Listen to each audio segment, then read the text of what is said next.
Oke, kita bahas contoh berikutnya. Diberikan persamaan diferensial ini y aksen sama dengan e pangkat 2x kurang 3y dengan nilai awalnya adalah y0 sama dengan 1. Kalau ada informasi nilai awal, maka dipastikan si pembuat soal ini ingin mengetahui solusi khususnya juga.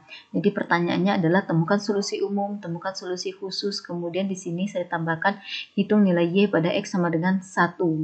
Nah, kalau dari informasi soal ini saja, ya kita tidak bisa mengetahui nilai y-nya kan ya. Kita harus selesaikan dulu persamaan diferensial ini untuk mengetahui nilai y-nya atau formula y-nya seperti apa.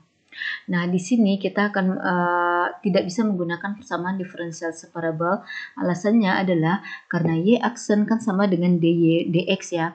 Kalaupun kurang 3y kita pindahkan ke ruas kiri, sehingga menjadi tambah y, maka di ruas kiri tetap saja muncul dx yang tidak bisa lagi dipindahkan ke ruas kanan. Intinya, kita tidak bisa mengelompokkan ekspresi ini yang di kiri hanya variabel y saja, yang di kanan hanya variabel tak bebasnya saja. Nah, kalau kita perhatikan, persamaan diferensial ini sebenarnya analog dengan persamaan diferensial linier, di mana ruas kiri y aksen, kemudian yang kurang 3y ini bisa kita pindahkan ke ruas kirinya, jadi tambah 3y, sama dengan eksponen pangkat 2x. Nah, saya pikir di sini sudah jelas ya bahwa yang menjadi koefisien y-nya itu adalah 3, maka 3 ini berperan sebagai px. Kemudian e pangkat 2x-nya ini berperan sebagai fungsi q. Oke, maka karena persamaan diferensial yang ini ternyata bisa dituliskan menjadi yang seperti ini, maka kita simpulkan bahwa ini adalah persamaan diferensial linier order 1. Dengan dalam hal ini px-nya adalah 3, yaitu koefisien dari y, dan qx-nya itu adalah e pangkat 2x ini. Nah, kita cari solusi umumnya. Ini tadi rumusnya, tinggal ganti px, qx yang ada di sini disesuaikan dengan identitas di soal. Jadi y sama dengan e pangkat negatif dari px-nya kan 3 ya. Jadi integral dari 3 dx kali integral dari, nah di sini kan harusnya qx kalau disesuaikan dengan formula solusi umum dari PD linear. Nah, di sini formula umumnya itu, qx-nya itu adalah e pangkat 2x ini. Oke, kemudian dikali dengan e pangkat integral dari px. Integral px-nya itu kan adalah 3, jadi yang integral ini menjadi integral dari 3 dx.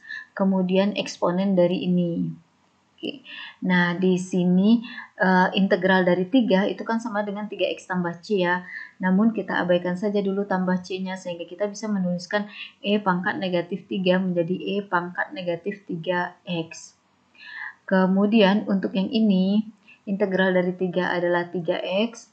Coba digabungkan ini. Sorry, yang ini ya. E pangkat 2x kali E pangkat 3x. Benar ya, E pangkat 3x karena berasal dari E pangkat integral dari 3. Integral dari 3 kan bisa 3x ya, jadi ini menjadi E pangkat 3x terhadap variabel x. Nah, kemudian yang ini biarkan tetap, integral dari E pangkat 2x kali E pangkat 3x itu adalah E pangkat 5x. Oke, jadi kita punyain y-nya sama dengan E pangkat negatif 3x kali integral dari E pangkat 5x dx. Nah, ini belum selesai, selesaikan dulu integralnya. E pangkat negatif 3x-nya biarkan, kemudian antiderivatif dari E pangkat 5x adalah E pangkat 5x per 5 tambah C, yaitu dari rumus yang ini ya, diingat lagi memorinya. Oke, jadi inilah yang merupakan solusi umum dari masalah PDB tadi. Oke, berikutnya kita mau mencari tahu solusi khusus. Nah, diketahui kan y0-nya sama dengan 1 ya, yang artinya pada x sama dengan 0, maka y-nya bernilai 1. Nah, di sini kalau kita jalankan ganti y di sini dengan 1, kemudian ganti x di sini dengan 0, kemudian x ini diganti pula dengan 5, dengan 0, kemudian jadilah ini ya. Oke, jadi y-nya 1, E pangkat negatif 3x menjadi E pangkat 0, E pangkat 5X per 5 jadi E pangkat 0 per 5 tambah C. Nah, E pangkat 0 kan 1 ya, jadi 1 sama dengan 1 dikali 1 per 5 tambah C, atau 1 sama dengan 1 per 5 ditambah C, karena ini dikali 1 ya tetap saja tidak berubah kan ya. Nah, yang kita butuhkan nilai C untuk disubstitusikan ke sini tadi supaya menjadi solusi khusus. Nah, kalau 1 sama dengan 1 per 5 tambah C, 1 per 5 tambah C berasal dari perkalian ke dalam ya, maka C ini sama dengan 1 dikurang 1 per 5. Sehingga C-nya sama dengan 4 per 5. Boleh cek di kalkulator ya. Nah, terakhir yang C pada solusi khusus ini, solusi umum ganti saja dengan 4 per 5. Jadi kita punya solusi khususnya adalah E pangkat negatif 3X kali E pangkat 5X dibagi 5 ditambah C. Dalam hal ini C-nya adalah 4 per 5. Nah, bagaimana nilai Y ketika X sama dengan 1? Nah, gampang, tinggal jalankan saja ini, ganti X-nya dengan 1. Jadi Y sama dengan E pangkat negatif 3 dikali X-nya itu adalah 1, jadi di sini E pangkat negatif 3 kali 1, ini menjadi E pangkat 5 kali 1 per 5, ini dia, ditambah 4 per 5. Kemudian sama dengan E pangkat negatif 3 kali 1 adalah negatif 3. Yang E pangkat 5 ini biarkan saja tetap. Jadi E pangkat 5 per 5 tambah 4 per 5. Penyebutnya sama, maka kita bisa katakan yang di pembilangnya adalah E pangkat 5 tambah 4 saja. Ya, idealnya ya. Kemudian dikali dengan E pangkat negatif 3. E pangkat negatif 3 kali E pangkat 5 per 5 jadi ini.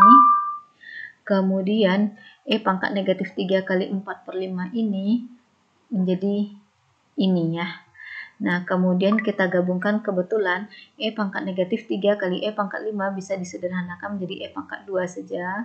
Kemudian per 5 ini tetap, karena penyebutnya di sini tidak ada terlihat, namun sesungguhnya penyebutnya adalah 1. Kemudian yang ini E pangkat negatif 3 dikali 4 per 5. Negatif E pangkat 3-nya tetap. Kemudian yang 4-nya ini pindahkan ke kirinya ya. Udah, maka inilah yang menjadi solusi khusus dari persamaan diferensial tadi pada X sama dengan 1.